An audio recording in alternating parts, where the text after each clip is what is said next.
हेमंतजी, मगाशीच तुम्ही पुढारी न्यूजशी बोलताना दिलासा व्यक्त केला होता, मात्र आता पुन्हा कहाणी में ट्विस्ट झालाय प्रकार. काय म्हणाल? काय झालं?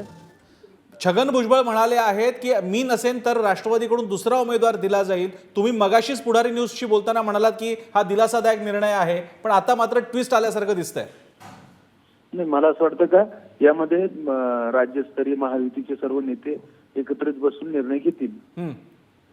पण तुमची आता जर का राष्ट्रवादीकडून दुसरा उमेदवार देण्याची भाषा स्वतः छगन भुजबळ करत असतील तर मग शिवसेना काय करणार, तुम्ही काय करणार? मला असं वाटतं का या संदर्भातले निर्णय हे राज्यस्तरीय महायुतीचेच नेते घेतील. हेमंतजी, तुम्ही आमच्याशीच बोलताना पुढारी न्यूजशी बोलताना म्हणाला होता की 3 आठवडे झाले इतरांच्या याद्या जाहीर होत आहेत, इतर महायुतीचे बाकीचे उमेदवार प्रचार सुरू करतायत. नाशिकच्या बाबतीत मात्र अजून चर्चेवर चर्चा चालू आहे. हा अशा प्रकारे दिवस 5 लवकरच तिढा सुटेल. हेमंत गोडसेजी, याच्यामध्ये अजून एक आहे जे शिरूरमध्ये दिसलं तसं तुम्हाला जर वेगळ्या चिन्हावर लढायचा पर्याय दिला तर तुम्ही त्यासाठी ओपन आहात का? मला असं वाटतं की ही जागा शिवसेनेची आहे. गेली पारंपरिकरित्या ही शिवसेना लढत होती, परंतु केवळ वरिष्ठ नेत्यांच्या आग्रहाखातर ही भुजबळ साहेबांना लढवली जात होती. मला असं वाटतं का याचा तिढा भुजबळ साहेबांनी माघार घेतल्यानंतर सुटलेला असावा आणि या संदर्भामध्ये पुन्हा एकदा ही जागा शिवसेनेला सुटेल असा आपल्याला विश्वास. नाही, शिरूरची जागा सुद्धा त्याच्यावरती शिवसेना हक्क सांगत होती, पण ती राष्ट्रवादीला सुटली. तिथे नाशिकचं चित्र समजा तसंच झालं तर वेगळ्या चिन्हावर लढायला तुम्ही तयार असाल का? नाही, या संदर्भामधला निर्णय जागा सोडवल्या संदर्भात हा आमचे मुख्य नेते शिंदे साहेब घेतील. तुम्ही प्रचाराला सुरुवात केलेली आहे, पण अजूनही तुमची उमेदवारी जाहीर झालेली नाहीये. उमेदवारी जाहीर व्हायला एवढा उशीर झाला तर? सध्या आम्ही महायुतीचा प्रचार करतोय. महायुतीचा प्रचार करतायत, पण कोणाचा म्हणून करताय?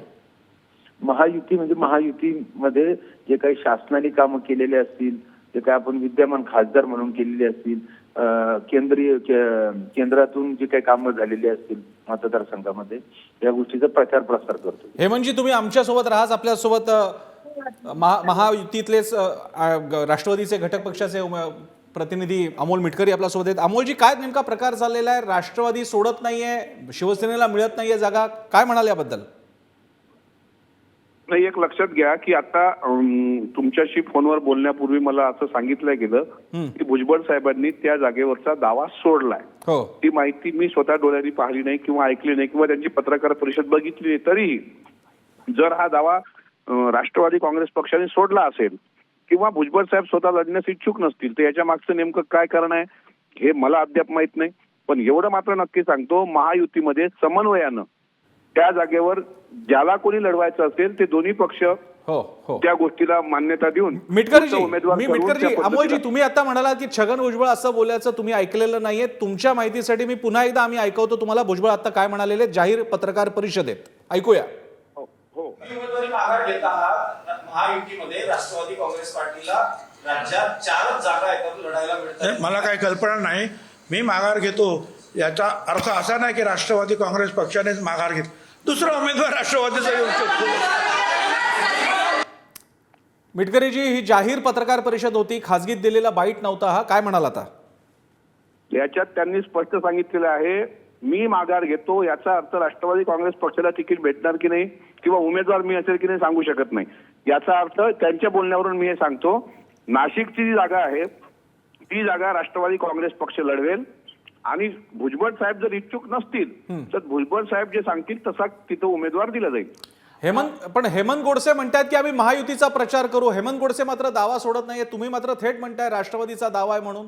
मिटकरीजी, नाही, दावा प्रत्येक पक्षाचा आहे. मी अगोदरही सांगितलं तिथे शिवसेनेचाही दावा आहे, तिथे राष्ट्रवादी काँग्रेस पक्ष पण इच्छुक आहे आणि शेवटी वरिष्ठ पातळीवर जो कोणता निर्णय होईल, जसा आमचा साताऱ्याला दावा होता पण नंतर ठरलं की उदयन महाराज तिथे तिकीट घेऊन उभे राहतील किंवा ते आपले आमचे उमेदवार असतील, त्यानंतर आम्ही तो दावा सोडला.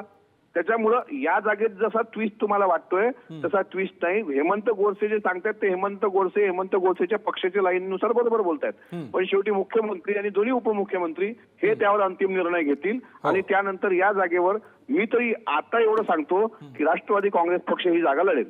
राष्ट्रवादी काँग्रेसच्या चिन्हावरती दुसऱ्या पक्षातला उमेदवार उभा राहू शकतो का? ती शक्यताही आहे इथे? होऊ शकतं, शक्यता नाकारता येत नाही. आज तुम्ही अर्चना पाटलांचा बघा, आज उमेदवारी अर्ज भरणा होता. त्यांचं सुद्धा राष्ट्रवादी काँग्रेस पक्षाच्या चिन्हावर ते निवडणूक लढवत आहेत. आमची परभणी जागेवर आमचा त्या ठिकाणी हक्क होता, तो आता रासपला ती जागा देऊन त्या ठिकाणी शिट्टीवर निवडणूक जानकर साहेब लढवत आहेत. त्याच्यामुळे ही जागा राष्ट्रवादी काँग्रेस पक्षाच्या घड्याळ या चिन्हावरच लढवल्या जाईल. उमेदवार कोण असेल हे मात्र मी यावेळी सांगू शकणार नाही, आता भुजबळ साहेबांच्या स्टेटमेंट नंतर. हेमंत गोडसेजी, आता अमोल मिटकरी सरळ सांगतात की आम्ही ही जागा सोडलेली नाहीये. मला असं वाटतं का या संदर्भामध्ये वरिष्ठ महायुतीचे सर्वच नेते, मुख्यमंत्री आणि दोन्ही उपमुख्यमंत्री योग्य तो निर्णय घेतील.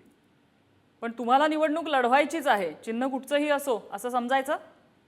मला असं वाटतं का या संदर्भामधला योग्य तो निर्णय घेतील. मला असं वाटतं आपण सांगण्यापेक्षा आम्ही कार्यकर्ते, आमचे वरिष्ठ नेते या संदर्भामधले निर्णय घेतील. हे म्हणजे अमोल मिटकरी आता आपल्या समोर आहेत, त्यांचं म्हणणं आपण ऐकलं असेल. अमोल मिटकरी राष्ट्रवादीच्या साठी ही जागा सुटेल असा आम्ही विश्वास बाळगतोय असं ते स्पष्टपणे पक्षाचं नाव घेऊन म्हणतायत. माझा तुम्हाला साधा प्रश्न आहे की शिवसेनेचा, तुमचा व्यक्तिगत सुद्धा आणि शिवसेनेचा या जागेवर दावा आहे की नाही? गोडसे नाहीत मला वाटते, कटले. हेमंत गोडसे बहुधा त्यांनी फोन ठेवलेला दिसतोय आणि स्वाभाविक अडचणीचा प्रश्न आहे. त्यांच्या आवाजाच्या एकूण बोलण्याच्या स्टाईलवरनं सुद्धा कळत होतं थोडीशी नाराजी, थोडंसं मनोभंग सुद्धा जाणवत होता. मिटकरीजी, इकडे प्रश्न असा आहे की ज्या प्रमाणात शिवसेनेला म्हणजे शिंदेच्या शिवसेनेला अनेक ठिकाणी कॉम्प्रोमाइज करावं लागलेलं आहे, मग ते कोकणामध्ये असो, मुंबईमध्ये असो, अनेक ठिकाणी, या पार्श्वभूमीवर नाशिक हा आता प्रतिष्ठेचा विषय झालाय? नाही, नक्कीच. हे बघा, तिन्ही पक्षांसाठी प्रत्येक जागा प्रतिष्ठेची आहे. मी असं म्हणत नाही की ही जागा प्रतिष्ठेची असते, ही जागा प्रतिष्ठेची नाही, पण या जागेवर सुरुवातपासून राष्ट्रवादी काँग्रेस पक्षाचा दावा राहिलेला आहे. आता मध्यंतरी स्वतः भुजबळ साहेबांनी सांगितलं होतं की मला दिल्लीवरूनच थेट आदेश आहेत की मी ही निवडणूक लढवावी, म्हणजे राष्ट्रवादी काँग्रेस पक्षाने ती लढवावी. आता आम्ही सुरुवातपासून 5-7 जागेसाठी आग्रही होतो. आम्ही गडचिरोली सोडली ना. गडचिरोली जशी धर्मराव बाबा आत्राम लढायच्या तयारीत होते, ती जागा आम्ही सोडली. त्याच्यानंतर सांगली, आमचा सातारा परंपरागत राष्ट्रवादी काँग्रेस पक्षाचा लोकसभा मतदारसंघ राहिलेला आहे, ती जागा भारतीय जनता पार्टी म्हणून मित्र पक्षाला दिली. मित्र पक्षाची एक जागा जानकर साहेबांना दिली. त्याच्यामुळे थोडंसं ह्या 2-3 ठिकाणी जर आम्ही 2 पावलं मागे आलो असू तर निश्चितच एक जागा आमची नाशिकची ती हक्काची आहे आणि राष्ट्रवादी काँग्रेस पक्ष त्या ठिकाणी निवडणूक लढेल. नाही, पण अमोल मिटकरीजी, यामध्ये एक असा मुद्दा आहे की अनेक ठिकाणी जर शिवसेना नाराज असेल, त्यांना जागा सोडाव्या लागत असतील, उमेदवार कॉम्प्रोमाइज करावे लागत असतील, तर पुढे प्रचारात परिणाम होईल असं नाही भीती, कुठे शंका वाटत? नाराजी ही राहणारच आहे.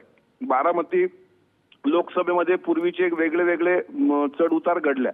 हर्षवर्धन पाटील साहेब नाराज होते, नंतर सागर बंगल्यावर आल्यानंतर त्यांची समजूत काढल्या गेली. काल ते सुनेत्रा वहिनींचा फॉर्म भरायला तुम्हाला स्टेजवर दिसले, विजय शिवतारे त्या ठिकाणी दिसले. शेवटी जरी मनभेद किंवा असे काही ट्विस्ट आले किंवा वेगळे मतप्रवाह असले, तरी शेवटी आमच्या पक्षाचे तिन्ही वरिष्ठ नेते या सगळ्यांचं मनोमिलन करून की बाबा महायुतीने हा उमेदवार दिलाय, आता या उमेदवाराकरता प्रामाणिकपणे काम केलं पाहिजे.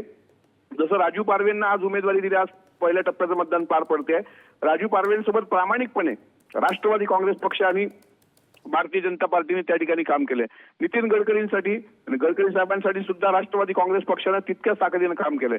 म्हणजे महायुतीचा कुठलाही उमेदवार असला तर दोन्ही पक्ष त्यांना तितक्याच आत्मीयतेनं मदत करतील, त्यात काही दुमत असण्याचं कारण नाही. बरं, तुम्ही सोबत राहा मिटकरीजी. आपल्यासोबत राजाभाऊ वाजे आहेत, जी आता ज्या जागेबद्दल आपण चर्चा करतोय नाशिकची, त्या नाशिकमधनं ते महाविकास आघाडीचे उमेदवार आहेत. राजाभाऊ, तुमच्या समोरचं आव्हान कसं वाटतंय तुम्हाला? निवडणूक म्हणली की आव्हान असणारच, त्याच्यामुळे कोण आहे याच्यापेक्षा लढाई कशी होती याला महत्व जास्त आहे. कशी होईल लढाई असं वाटतंय? लढाई तर होणारच ना, लढाईच आहे ती. 2 विचारांची लढाई आहे, ती होणारच. तुमचे काही कॅल्क्युलेशन्स असतील, नाशिकचं राजकारण तुम्ही जवळून पाहताय, कोण उमेदवार असू शकतो तुमच्या समोर? नाही, कुणी असो, विषय तो नाहीये. मी 3 आठवडे झाले प्रचार करतोय, माझं काम मी करतोय, त्याच्यामुळं उमेदवार देणं हे त्यांचं काम आहे, लढणं माझं काम आहे. राजा भाऊ, मुद्दा असा आहे की तुमच्या समोर आता जवळपास 3 आठवडे झालेले, तुमचंही नाव डिक्लेअर होऊन काही काळ गेलेला आहे आणि समोर ज्यांच्याशी तुम्ही म्हणताय तशी लढाई होणार आहे, पण त्यांच्याकडे अजून उमेदवार समोर येत नाहीये. ही परिस्थिती तुम्हाला जास्त सोयीची वाटते? जास्त सोपी होईल लढाई असं वाटतंय? नाही, असं निवडणूक कोणती सोपी नसते, परंतु मी माझं काम करतोय, पक्ष आणि आघाडीचं काम करतायत. धन्यवाद राजाभाऊ वाजे आणि अमोल मिटकरीजी आपल्या सविस्तर प्रतिक्रियांसाठी. Thank you.